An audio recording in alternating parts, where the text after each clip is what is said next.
¿Sí?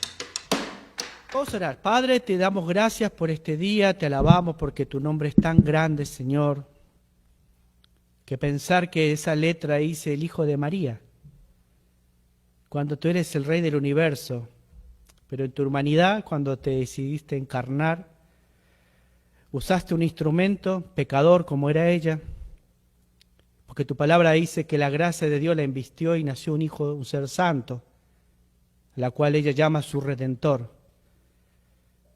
Porque no hay nada en este mundo, Padre, que sea más grande que tú. Gracias, Jesús, porque un día te hiciste humano para demostrarnos al Padre, Padre. Así como Felipe decía que me ha visto a mí, le dijo Jesús a Felipe, ha visto al Padre. Eso es suficiente. Y en esta noche queremos adorar a esa persona, a Jesús. Porque vamos a hablar de Él. Oramos, Padre, para que nos hables en el nombre de Jesús. Amén. Quiero que pensemos en esto, los que estamos acá, los que nos están mirando de sus casas. Yo escribí una pregunta. ¿Qué regalo he preparado o qué regalo has preparado para tu Señor en esta Navidad?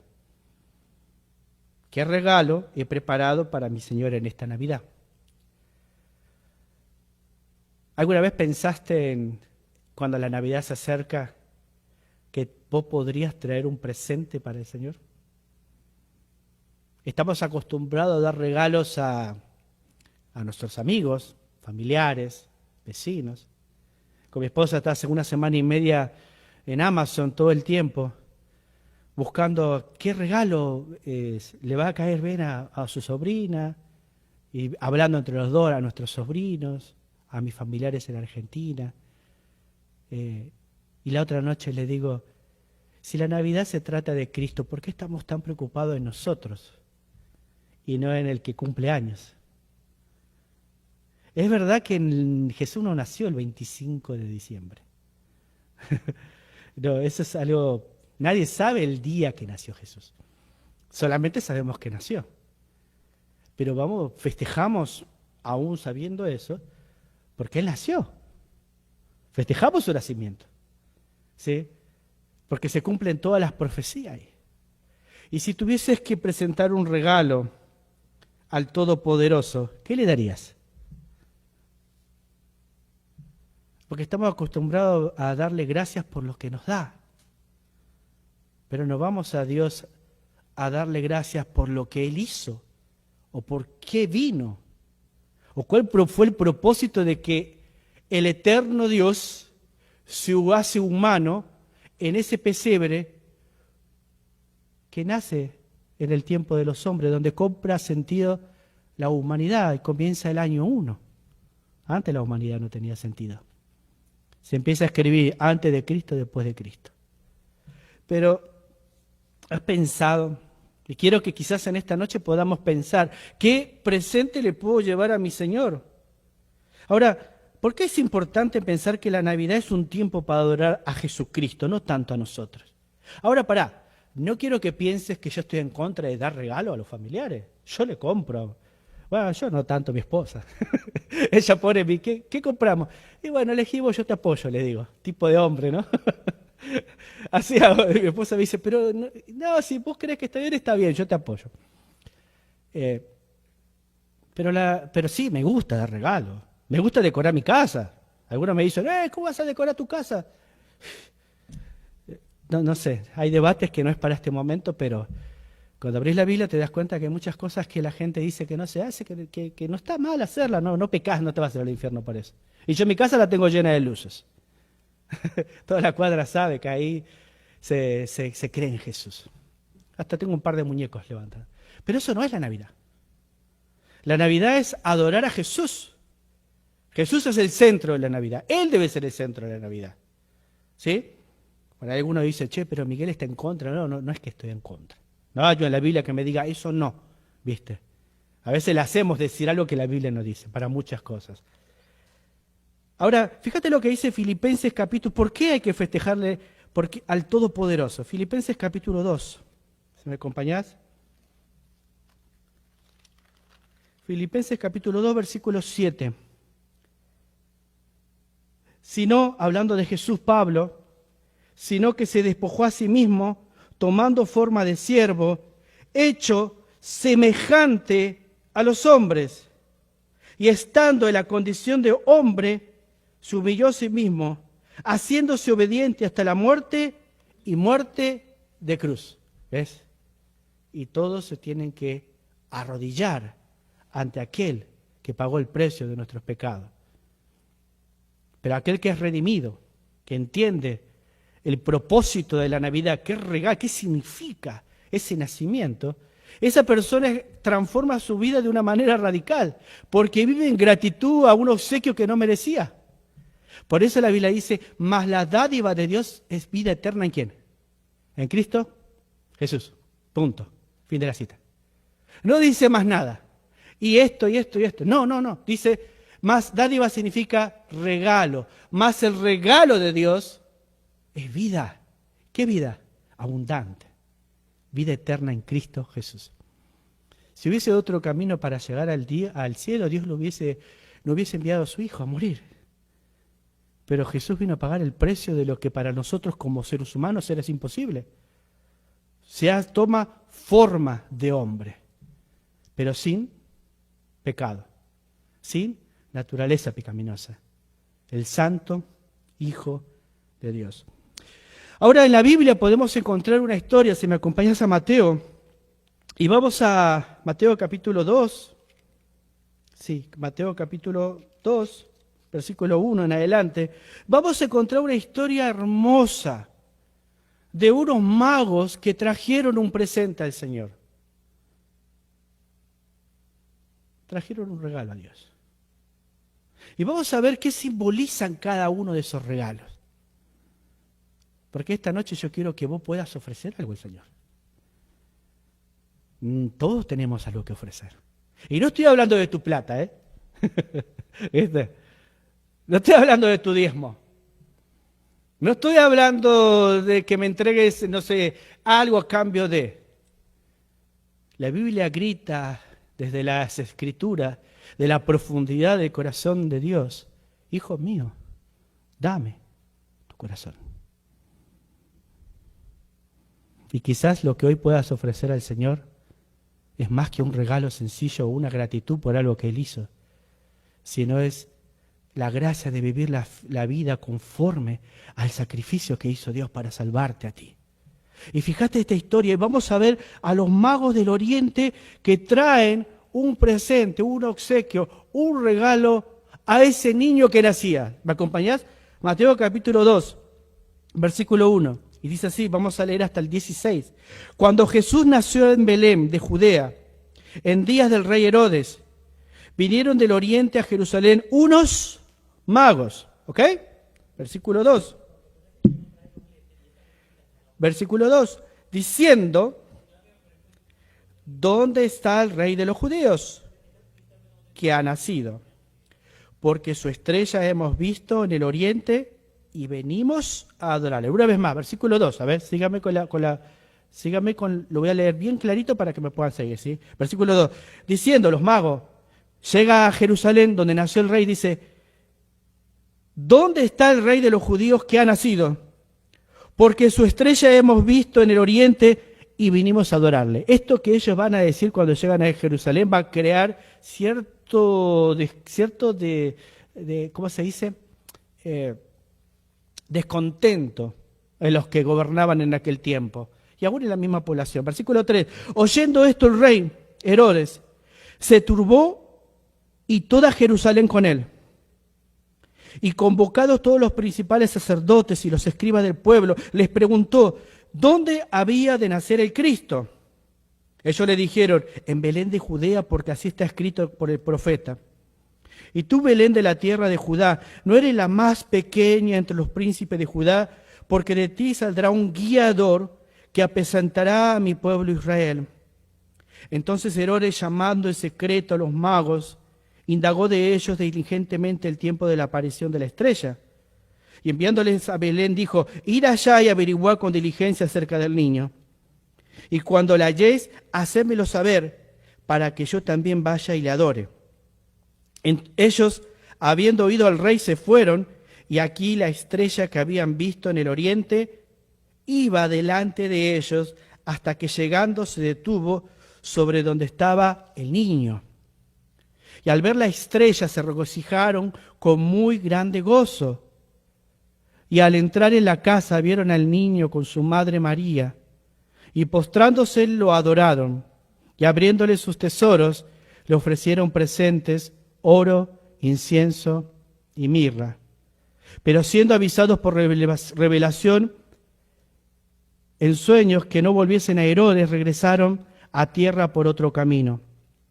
Después que partieron ellos, he aquí un ángel del Señor apareció en sueños a José y dijo: levántate y toma al niño y a su madre y huye a Egipto y permanece allá hasta que yo te diga, porque acontecerá que Herodes buscará al niño para matarlo.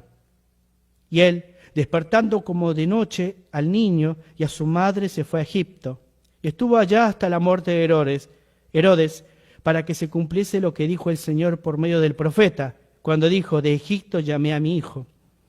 Herodes entonces, cuando se vio burlado por los magos, se enojó mucho y mandó a matar a todos los niños menores de 2 años que había en Belén y en todos sus alrededores, conforme al tiempo de que había inquirido de los magos. Entonces acá tenemos la historia de los magos que vienen del oriente, de la tierra posiblemente de Mesopotamia, a traer un presente a Jesús.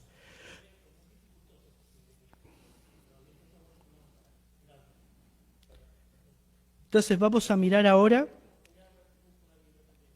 quiénes son los magos que eran líderes del oriente. ¿Sí? Sígame con el oído nomás, y así no se pierden el hilo de la historia. Vamos a mirar estos magos, ¿viste? Desde nuestras perspectivas, sus regalos de oro, lo que le trajeron, sus regalos de oro, incienso y mirra, pueden parecer raros para un bebé. Le estás trayendo un presente, oro, mirra e incienso para un bebé. De nuestra perspectiva puede ser algo raro, pero Jesús no era un niño común y corriente. Estos regalos simbolizaban quién era Él y qué había venido a ser. Simbolizaba quién era Él y qué había venido a ser. La mirra, el incienso y el oro. Ahora, los magos eran líderes del oriente, probablemente de algún lugar de Mesopotamia cercano a la ciudad de Babilonia. Lo más probable es que fueran fueran astrónomos que descubrieron una rara estrella que le indicaba el tan largamente esperado nacimiento del rey judío. Pero ¿cómo tuvieron conocimientos estos hombres acerca del Mesías? Porque ellos vivían en lugares muy lejanos. ¿Por qué había un interés en estas personas? ¿Cuál era el interés que los movía a ellos a mirar esa estrella con tanto detenimiento? A indagar qué simbolizaban. Ahora, en el libro de Daniel, en el Antiguo Testamento, encontramos una vinculación entre el imperio babilónico e Israel. Cuando Daniel estaba en su adolescencia, los babilonios dominaron la nación de Judá y fue llevado junto con muchos otros judíos a Babilonia. Eso lo podemos encontrar en Daniel capítulo 1, versículo 1 al 6, o 5 creo que es, donde allí creció y fue preparado para servir al rey junto a otros jóvenes hebreos. Quizá esta es la conexión. A través de Daniel, cuando Daniel fue deportado, o sea, Judá fue deportada hacia Babilonia, siendo tan joven, entró a vivir dentro del palacio del rey. Tenía un lugar muy importante. Debido a que el Señor a Daniel le dio un don de interpretar sueños, ascendió a posiciones de liderazgo en el imperio babilónico y persa. ¿Se acuerdan Daniel que interpretaba los sueños del rey? Eso ocasionó un gran asombro en el rey, que el mismo rey declara que hablaba bien del Dios de Israel y le daba lugares importantes a Daniel dentro de los dos reinos, de Babilonia y de Persia. A lo largo de toda su vida, Daniel fue honrado y respetado por los reyes de ambos imperios. Muy probablemente los magos eran descendientes de quienes se enteraron por Daniel y otros judíos del Dios de Israel y el Mesías prometido. Quizás estas personas habían escuchado, eran descendientes de estas personas que habían estado con Daniel y escucharon la historia del Mesías, escucharon la historia de las estrellas y al ver las estrellas se relacionaron. Entonces generaciones más tarde, cuando apareció en el cielo la señal del rey judío, los magos reconocieron su significado. Ellos al ver reconocen, estas son las profecías que Daniel habló. Esto es lo que nuestros padres nos han contado, y siendo paganos ellos. ¿Ves? Conocían las profecías. Hoy, nosotros no solemos pensar en las estrellas como un medio de dirección divina, porque la estrella de Belén fue la que los dirigió hacia Jerusalén, para poder recibir al rey. Cuando miramos las estrellas no creemos que nos está dando un mensaje o una dirección divina hoy en estos tiempos para nosotros. Sin embargo, cuando Dios hizo el sol y la luna, en Génesis capítulo, podemos encontrar del 1 al 14, habla de la luna, el sol, las luces, las estrellas. ¿Y hablas de qué? Sobre tres cosas importantes, ¿sí? En primer lugar, iba a servir la luz y la luna para contar los días, los años y las estaciones. ¿Sí? No era algo raro para estos astrónomos magos del Medio Oriente, ¿sí? Por eso la utilización de una estrella como señal para guiar a los dirigentes gentiles al Mesías no debe sorprendernos. Ahora, ¿cuál es el contraste? Porque ellos son paganos que sabían de las profecías, al ver la estrella de David que apuntaba hacia Jerusalén, la siguieron. Y eso fue lo que les dio la gracia divina de Dios, guiándolo, les dio la fuerza para llegar hasta Jerusalén. Vamos a ver un contraste ahora, porque los que debían recibir el rey, no lo recibieron. ¿Se acuerdan Juan capítulo 1, versículo 12? Versículo 11 creo que es, a los suyos vino y los suyos no le recibieron. Y vamos a ver el contraste, los que debían recibir al rey, no lo recibieron. Los que no eran del pueblo de Dios, habían visto la señal y por fe creyeron, porque si dijeron adorar al rey, y no eran personas del pueblo de Dios. Entonces veremos el contraste que se encuentran los magos en Jerusalén. ¿Cuál es el contraste? Dice, los magos hicieron un largo viaje después de ver la estrella en su país de origen al entrar a Jerusalén.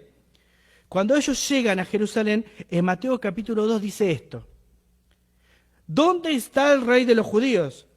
Porque su estrella hemos visto en el oriente y vinimos a adorarle. Ellos llegan y de pronto los que debían recibir no lo recibieron. Y cuando ellos dicen, ¿dónde está el rey de los judíos? Porque su estrella hemos visto en el oriente y venimos a adorarle. Mateo capítulo 2, versículo 2. Y esta pregunta causó un desconcierto terrible en la ciudad, en el rey. Se turbaron, no entendían qué pasaba. Recién leímos todo el capítulo. Entonces la pregunta que hacen las personas, ¿qué rey? ¿Qué rey? ¿Por qué hacen esta pregunta? Porque supuestamente había un rey en Jerusalén. ¿Y quién era ese rey? Un impostor. No tenía derecho de linaje al trono. Estaba en un lugar que no era de él. Por eso después él manda a matar a este supuestamente rey que nace. ¿Ves? Entonces, ese desconcierto, las personas y el mismo rey, ¿qué rey? ¿De qué rey habla? ¿Qué decís? Si estamos viendo al rey Herodes ahí sentado, mirá el palacio que construyó. ¿De qué estás hablando? A los magos, ¿no? ¿De qué están hablando ustedes? Estos visitantes del oriente creían que todo el mundo sabía de su nacimiento, pero la gente no tenía conocimiento del que el Mesías había nacido. Ellos creían que las personas en Jerusalén tenían conocimiento de que había nacido un rey y de que quizás había una fiesta muy grande en honor a ese rey. Pero no era así. Las personas no tenían ni idea de que había nacido el Mesías. Eso es impresionante. Y eso pasa hoy. Las personas no tienen ni idea, por más que pongan regalos, luces, pongan una cruz en el patio de su casa, no tienen ni idea que ha nacido el Mesías y cuál es su propósito. Por eso viven la vida como viven. Por eso no entienden cuál fue el precio de ese niño que nació. Nació para morir. ¿Ves? Él vino a dar su vida para rescatar a los pecadores. Si yo entiendo que Él vino a dar mi vida por mí, entonces mi vida cambia radicalmente. Porque estoy tomando un regalo que no merezco. Pero si me merezco ese regalo, si creo que merezco que Jesús vino a morir por mí, entonces nunca voy a entender la necesidad de un Salvador. La necesidad de un Salvador. Solamente la persona que se está ahogando y ya no sabe cómo, y no sabe nadar y está en el agua ahogándose, la única forma de salvarse es que alguien le tire un salvavidas. Los hombres estaban hundidos en el pecado y Dios del cielo les tira un camino, una verdad, una vida. ¿Ve? Pero acá en Jerusalén no entendían de qué hablaban. Estaban desconcertados. ¿Qué rey? Si acá está Herodes. Y el rey Herodes indaga, manda a investigar dónde nacería este niño. O sea, tenía conocimiento, pero no le importó, porque estaba la religión antes que la palabra de Dios. Porque estaban sus tradiciones antes que el propósito y el plan de Dios para la humanidad. Y es lo que pasa hoy. La humanidad está tras la religión, tras sus tradiciones, y se olvidan el propósito del nacimiento del niño de Belén. No se dan cuenta por qué vino. Por eso las personas a veces festejan y en medio de la noche lloran. Porque a veces la Navidad para muchos significa dolor, sufrimiento, remordimiento, arrepentimiento. Pero al otro día la vida sigue igual. Pero si tomamos al niño y nos damos cuenta que el niño creció y a los 33 años, después de caminar una vida santa, declara que Él es el camino, la verdad y la vida, y que nos puede llevar al Padre por medio de Él y por medio de su sacrificio suficiente y sustituto por nosotros, por nuestros pecados, entonces comprenderíamos el significado tan grande de la Navidad.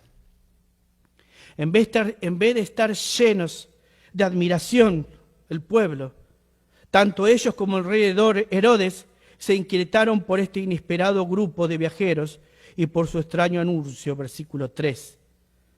En cambio, las acciones de los magos estaban enfocadas generosamente en la exaltación del recién nacido rey de los judíos. Ese es el contraste. Ellos venían emocionados porque Dios le había dado una señal y creían por fe en las profecías. Y te repito, eran paganos, no eran del pueblo de Dios. El pueblo de Dios estaba aferrado a sus tradiciones, a su religión, que prefirió mandar a matar a todos los niños cuando se vieron burlados. Y si seguís leyendo la historia, dice que Raquel llora a sus niños, y eso es una profecía que se cumple, la matanza de los niños. Y el mismo ángel le dice, vete, porque van a querer matar al niño, a José. ¿Te das cuenta? Jesús nació para morir. Desde que nació lo querían matar, porque sabía Satanás que Él es el único camino para poder llegar al Padre. Estos hombres eran hombres de fe que creyeron la señal que Dios le había dado. A lo largo de su viaje habían dependido de su gracia divina al seguir la estrella. Versículo 9, fíjate lo que dice el versículo 9. Y no pensáis, vamos a capítulo 2 de Mateo, versículo 9. Ellos habiendo oído al rey se fueron y aquí la estrella que habían visto en el oriente iba delante de ellos hasta que llegando se detuvo sobre donde estaba el niño. La estrella lo guiaba. La estrella se detiene en donde estaba el niño. Esa es la gracia divina de Dios guiándolos a estos magos hacia el lugar que debían llegar. Estos hombres, postrándose inmediatamente, en el versículo 11, dice que lo adoraron con temor reverente y con humildad. Le ofrecieron presentes dignos de un rey. Nosotros no sabemos si ellos entendieron el significado trascendental de estos regalos. Cada uno de ellos fue apropiado y profético para el Hijo de Dios. Quizás ellos no entendían qué significaba cada presente que le daban, pero cada presente significaba algo profético que vamos a ver que se cumple en el Hijo de Dios. Ahora vamos a mirar un poquito los presentes. ¿Me pasas el agua, Handler, que está allá, por favor? Vamos a mirar los presentes y con los presentes vamos a terminar en esta noche. ¿Qué son esos presentes? ¿Qué simbolizan esos presentes que trajeron ellos?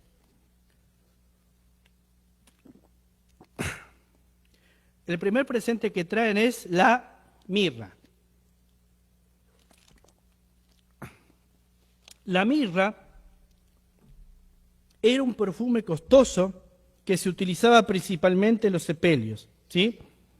La mirra era un perfume costoso que se utilizaba principalmente en los sepelios. En el Antiguo Oriente, los cuerpos de los muertos eran envueltos en sábanas rociadas con mirra. Este regalo hablaba proféticamente de la muerte de Jesús y de su papel como nuestro Redentor. ¿Se entiende? Ese era el símbolo. Lo voy a leer otra vez.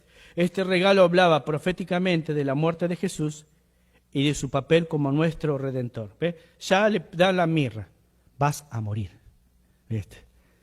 No, pero si seguís a Jesús todas las cosas te va a ir bien.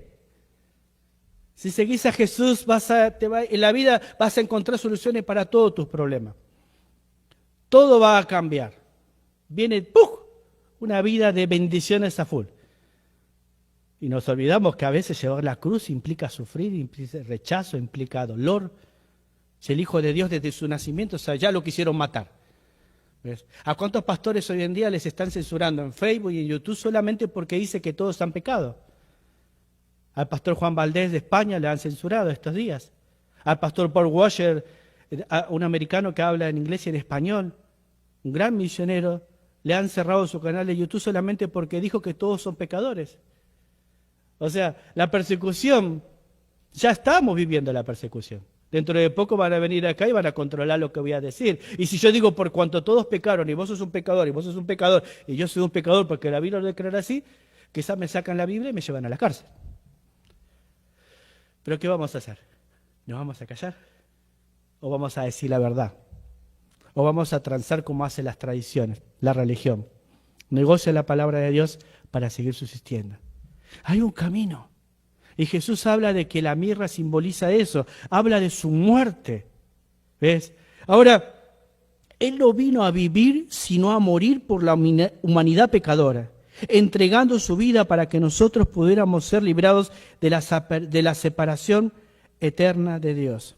Él no vino a vivir sino a morir por la humanidad pecadora, entregando su vida para que nosotros pudiéramos ser librados de la separación eterna de Dios.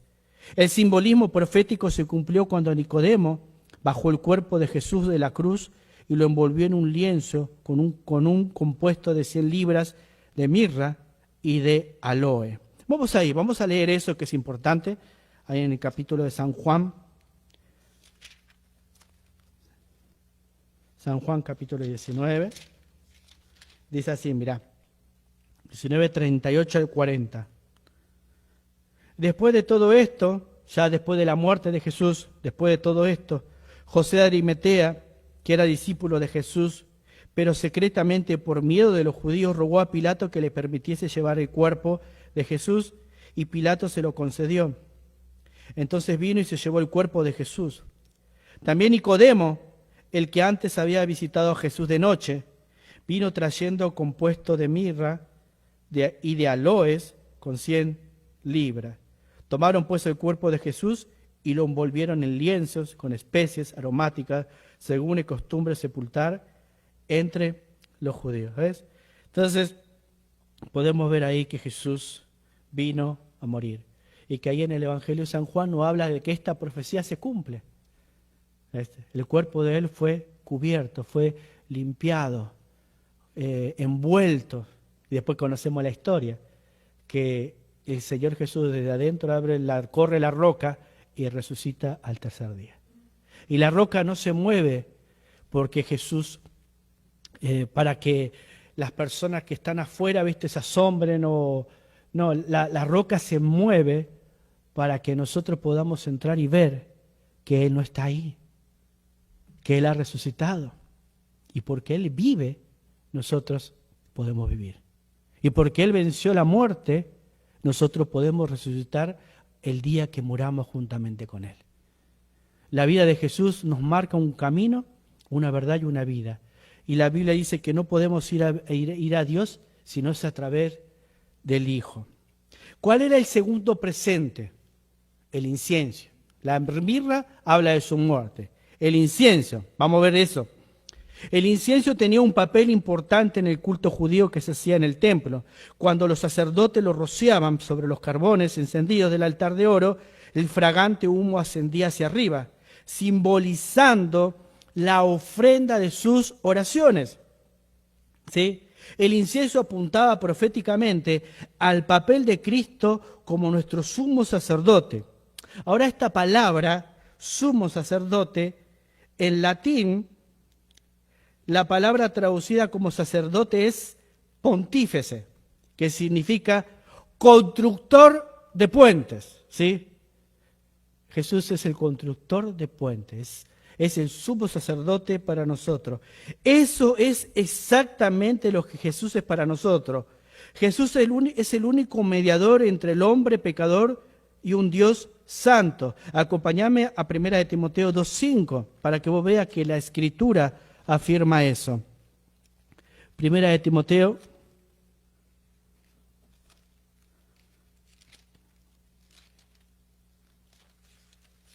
capítulo 2, versículo 5, dice así. Porque hay, escuchá, 1 Timoteo capítulo 2, versículo 5. Porque hay un solo Dios, ¿sí? Y un solo mediador entre Dios y ¿quién? Y los hombres. ¿Quién es? Jesucristo, hombre. A veces las personas se ofenden cuando uno lee estos versículos. Pero ¿y qué es San Pedito? ¿Y qué es San Fulanito? ¿Y qué es San, no sé? Cuando era joven hasta los muertos adoraba, me acuerdo que adoraba yo, hasta el santo de los ladrones. Sí, pero si yo le hablo a Diosito, ¿Diosito qué? Si una persona es el único mediador entre Dios y los hombres, se llama Jesucristo. No podemos ir a Dios si no es por medio de Él. Porque Él es el que está, el incienso simbolizaba eso, las oraciones nuestras. O sea, Jesús iba a interceder por nosotros. Ahora vos fíjate el oficio que Jesús tiene luego de la resurrección cuando asciende al cielo. Jesús el constructor de puente, dijimos. El Señor Jesús ofreció su sangre para expiar el pecado de una sola vez y para siempre. Vamos ahí a Hebreos 9:11. Y mirá lo que dice la palabra de Dios. Hebreos 9:11 al 14. Pero estando ya presente Cristo, sumo sacerdote de los bienes venideros, por el más amplio y más perfecto tabernáculo, no hecho de manos, es decir, no de esta creación, y no por sangre de machos cabríos ni de becerros, sino por su propia sangre, entró una vez y para siempre en el lugar santísimo, habiendo obtenido eterna redención. Porque si la sangre de los toros y de los machos cabríos y la ceniza de la becerra rociadas a los inmundos santificaban para la purificación de la carne, escuchá el versículo 14, este me mata. ¿Cuánto más la sangre de Cristo, el cual mediante el Espíritu eterno se ofreció a sí mismo sin mancha a Dios, limpiará vuestras conciencias de obras muertas para que sirváis al Dios vivo? ¡Qué tremendo es esto! ¿Cuánto más la sangre de Cristo? Lo va a limpiar, lo va a purificar. Jesús es el sumo sacerdote que entró una vez al lugar santísimo de Dios para siempre. Ahora vos mirá, en Hebreos 7:25 lo que dice. No solamente es un sacerdote que está delante de Dios intercediendo por nosotros, sino fíjate el tiempo. ¿Cuánto tiempo está ahí? Versículo 25.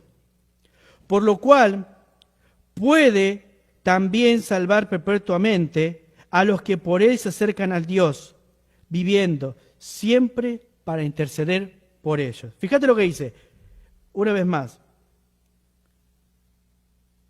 Por lo cual puede también salvar perpetuamente a los que por él se acercan a Dios, viviendo siempre para interceder por ellos. Ahí en el versículo 25, no solamente es sumo sacerdote para siempre, sino que está orando por vos, está orando por mí eternamente. Un orador incesante. Cada día de tu vida, Jesús Cristo tiene el oficio de interceder, de ser un mediador entre Dios y entre nosotros y Dios. Él está ahí, construyó ese puente para que cuando nosotros tengamos que confesar nuestros pecados, vayamos a Dios por medio de Jesucristo. Cuando tengamos necesidades, vayamos a Dios por medio de Jesucristo. Cuando estamos tristes o pasando pruebas, vayamos a Dios por medio de Jesucristo, porque la sangre de Jesucristo nos limpia de todo pecado. Sangre santa que derramó en la cruz. Entonces vemos que la muerte de Cristo ya había sido anunciada, la mirra era símbolo de eso, ¿viste? La incienso era Cristo como sumo sacerdote intercediendo por nosotros eternamente, el único camino. Ahora el oro, porque era mirra, incienso y oro. El oro puede parecer un regalo no apropiado para un niño nacido en el hogar de un humilde carpintero. Oro. ¿Viste? A un niño que nace en un establo, ¿viste? Quizás ya en este momento, cuando van los Reyes Magos, ya está en una casa. Porque dice que en la casa, ya no en el establo. Pero ahora, fíjate, es raro, ¿le vas a llevar a un niño de un carpintero que nace en un pesebre oro? Podría parecer raro. Pero el simbolismo de este presente revela el por qué era tan adecuado. En el mundo antiguo se regalaba oro como demostración de honra y alta estima. Era un regalo digno de un rey. Y eso es exactamente lo que es Jesucristo. A lo largo de su ministerio afirmó tener un reino.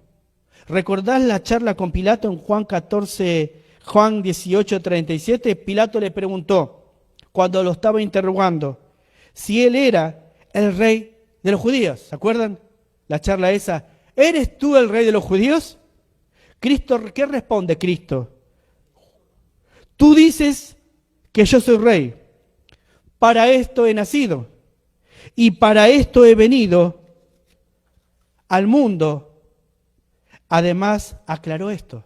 Versículo 36 del capítulo de Juan. Mi reino no es de este mundo. Porque hablaba de un reino espiritual. Si usted ha puesto su fe en Cristo como su Salvador, es parte de su reino, y aunque no pueda haber ninguna manifestación física del mismo, en el momento que usted fue salvo, Colosenses 1, 13, 14, dice que Dios nos traslada del reino de las tinieblas al reino de su amado Hijo.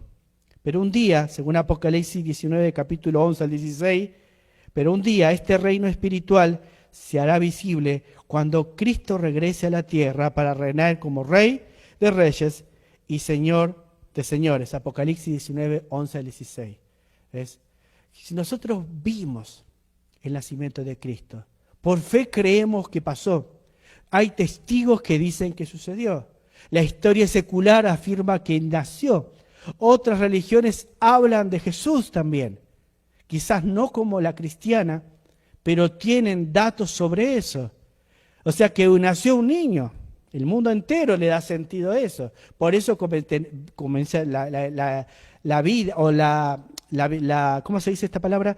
El sentido de la humanidad cobra sentido a partir del nacimiento de Cristo. Se cuenta el año 1. O sea, Él ya vino. Durante 33 años vivió una vida santa como hombre. Y como hombre entregó su vida en la cruz. No solamente vivió una vida santa, entregó su vida en la cruz, sino Él pagó un precio que Él no debía. Él dice, yo pongo mi vida, tengo poder para ponerla y para volverla a tomar de mi propia voluntad. El Santo Hijo de Dios carga el pecador de nosotros. Él es el sustituto de nosotros. Nosotros teníamos que recibir la ira de Dios y Jesucristo se pone en nuestro lugar para que la ira de Dios sea derramada sobre su Hijo. Y entonces Jesucristo muere en nuestro lugar y Él dice, yo soy la resurrección y la vida. El que cree en mí, aunque esté muerto, vivirá. Porque Él es el primero de la resurrección. Si yo pongo mi fe en Cristo como Salvador y el Espíritu Santo me convence de pecado, de justicia y de juicio, entonces soy llamado hijo de Dios. Soy redimido hijo de Dios. Entonces mi esperanza ya no está en el niño que ya nació. Ahora mi esperanza está en su venida. Y Cristo está cerca. Y Cristo está a la puerta. Y Cristo está por venir a buscar a sus hijos. ¿Viste que hoy te dicen algunas religiones que todos somos hijos de Dios? No, es así. Juan 1:12 dice, mas a todos los que le recibieron y a los que creen en su nombre, estos son llamados hijos de Dios. Porque no son engendrados de carne, ni de varón ni de carne, sino de Dios, es por su Espíritu. ¿Ves? Todos somos creación de Dios, pero no todos somos hijos de Dios. Somos hijos de Dios cuando entendemos la magnitud o la depravación del pecado que hay en nosotros. Es ahí cuando, como aquel niño que se está ahogando, dice, sálvame, tírame un salvavidas. Cuando entendemos la gravedad de nuestro pecado, entonces vamos a buscar un Salvador. Y el niño que nacía era el Salvador, el Emmanuel, el Dios con nosotros, el que venía a morir en nuestro lugar. Y desde la eternidad el Señor te envía ese regalo. Aunque no lo merezcamos, la palabra de Dios dice, por gracia soy salvo, por medio de la fe. Esto no es un don de vosotros, no por obras, para que nadie se gloríe. Entonces Dios está diciendo, es el regalo, es la gracia que Dios nos da, no por obras que nosotros podamos hacer humanas, porque no hay obra que pueda salvarnos. Porque dice el profeta que nuestras obras son como trapos de inmundicia delante de Dios. Es duro, pero así dice la palabra de Dios. Por eso vamos corriendo hacia la gracia de Cristo, nos abrazamos a Cristo y reconocemos nuestras miserias y le decimos al Padre de misericordia. Misericordia significa, uno de los significados es significa miseria, cordia, corazón, pasar las miserias por el corazón. Ahí los ciegos decían, Jesús, hijo de David, pasa nuestras miserias por tu corazón. Y es lo que nosotros debemos hacer. Para poder nacer otra vez, debemos pasar nuestras miserias, nuestros pecados por el único que puede limpiarla, que es el Padre de misericordia. Y la Biblia dice que es abundante, rico en misericordia. Amén. Y quizás en esta noche, concluyendo, en esta Navidad diferente a otras Navidades, en muchas mesas no va a estar un padre. En muchas mesas no va a estar una madre. En muchas mesas no va a estar un hijo. En muchas mesas no va a estar un tío, un abuelo, un amigo. En esta Navidad, muchas familias al mirar la mesa van a llorar porque el virus se llevó a alguien que ellos amaban. Pero el virus de pecado mata más que el coronavirus. El virus de pecado destruye tu vida en vida y te va comiendo por dentro y amargándote hasta que Satanás te pisotea. Y es ahí donde nosotros podemos mirar la gracia divina de Dios y decir, acordarnos de la palabra de Jesús, porque de tal manera amó Dios al mundo que dio a su Hijo unigénito para que todo aquel que en Él cree no se pierda, mas tenga vida eterna. Y la Navidad es el regalo de Dios para ti. Dios te da a su Hijo. La Biblia dice que Él está a la puerta y llama. Y si alguien oye su voz y le permite entrar, estaré con vosotros, cenaré con vosotros hasta el fin. Siempre. Dios quiere estar en nuestra mesa. El niño que creció, murió y hoy está en el trono como soberano, Señor, quiere estar con nosotros. Quiere estar con nuestra familia.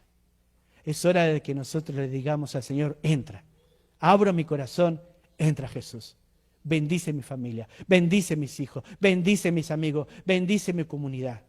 Y dame la fuerza que en esta Navidad no me olvide de los que están sufriendo. Pero ¿sabes qué? No deje de festejar la Navidad, porque la Navidad se trata de Jesús. A Él vamos a orar y a Él vamos a alabar. Quizás en esta noche, cerrando ya con esto, ¿qué presente tienes para Jesús? ¿Qué regalo ahí en tu casa puedas pensar tienes para Jesús? ¿qué le puedes dar que Él te está pidiendo? ¿Tus ojos? ¿Viste? La ventana por donde entra el pecado. ¿Tus pies? Que te llevan a correr hacia lo malo. ¿Tus oídos? Que permiten que escuches inmundicias. ¿Tus labios? Que muchas veces utilizas para herir o proferir juicios o maldiciones. Tu corazón, porque de la eternidad el santo Dios dice, hijo mío, dame tu corazón. Hebreos 12:1 dice que debemos presentarnos a Dios en sacrificio vivo, agradable, porque ese es nuestro culto, esa es nuestra devoción a Dios. Y quizás en esta noche el mayor presente que le puedas dar a Jesús es tu vida, pero en una entrega radical.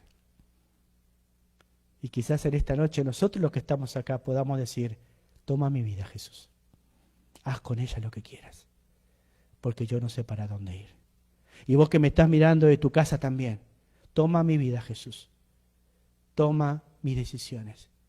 Quiero vivir para ti. Y quiero que donde estás puedas orar conmigo ahora. Padre, te doy tantas gracias por esta bella Navidad. Quiero orar en esta noche, Padre, por las personas que han partido en estos días, en este año difícil que nos tocó vivir. Ya vamos a hablar del año que dejamos la semana que viene. Hoy no es ese día, pero Padre, cuando nos juntemos todos alrededor de la mesa, quizá vamos a llorar. Pero debemos recordar que tenemos esperanza. Y de que si un ser familiar partió antes de tiempo, nuestra esperanza está en Cristo y no se fue para siempre, sino se fue hasta pronto, porque le vamos a volver a ver. Y que podamos orar por aquellas familias que tienen necesidades. Y que juntos podamos darle un regalo a aquel que no tiene a alguien que los abrace. Que podamos llevar a nuestras mesas quizás a aquellos jóvenes que no tienen una casa donde estar. Padre, que esta Navidad sea diferente. Que esta Navidad podamos mostrar el amor de Cristo. Que en esta Navidad podamos, Padre, ser hijos que puedan honrarte. Hijos que puedan manifestar tu amor a los que tienen necesidad. Y si en tu casa vos estás sufriendo, si en tu casa vos estás pasando pruebas o dificultades, invita a Jesús a que venga a tu vida. Dile, Jesús, ven a mi vida. Ven a mi vida. Te ruego, Padre, que entres a mi vida y que cambies mi vida de una forma radical. Y que no solo yo pueda experimentar este amor precioso en Jesús, sino que todos los que amo puedan ver que en Jesús hay gracia divina y restauración. Padre, bendice a mis hermanos que están acá, Señor. Y bendice a mis hermanos que nos están escuchando por medio de la tecnología. Oramos, Padre, en el nombre de Jesús. Oramos para que en esta Navidad todos podamos darte lo que tú te mereces, la gloria y la honra. En el nombre de Jesús. Amén.